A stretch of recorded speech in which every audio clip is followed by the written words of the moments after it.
যাচ্ছি ফোরম্যান পাহাড়ে। ফোরম্যান পাহাড়ের উদ্দেশ্যে রওনা হলাম, তখন দেখি হাঁটাচারির মধ্যে একজন জিলাপি বানাতেছে। এখানে জিলাপি দেখতেছি, ভিডিও করতেছি, তারপর খাইলাম, দেখছি অনেক স্বাদ, দারুণ। তারপর আপনার সাতচড়ির উদ্দেশ্যে রওনা দিলাম। সাতচড়ি পৌঁছালাম, সবাই মিলে চা খাইতেছি, তারপর পাহাড়ের উদ্দেশ্যে রওনা হব। ওই চায়ের দোকানে একটা কুকুর দেখলাম, কিন্তু অনেক ফানি, সবার সাথে মিশে যেতে পারে কুকুরটা। তারপরে পাহাড়ে পৌঁছি, ট্রেকিং শুরু হয়। হাঁটতে হাঁটতে প্রায় 1 ঘন্টা লেগে গেছে।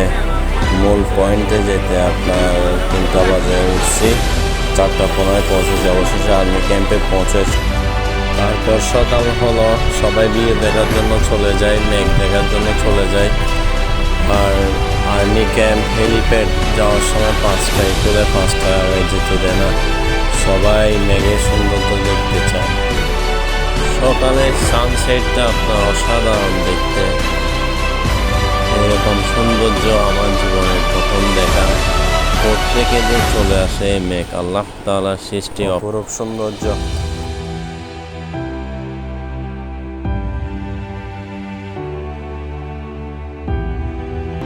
তবে ওই দিনটা ছিল আপনার স্মরণীয়। এখন নিচে নামবো, ওঠার চেয়ে আমার নিচে নামতে অনেক কষ্ট হয় ট্রেকিংয়ে। আর মেঘগুলো যেন পাহাড়ে পাহাড়ে সৌন্দর্য বেড়ে যায়।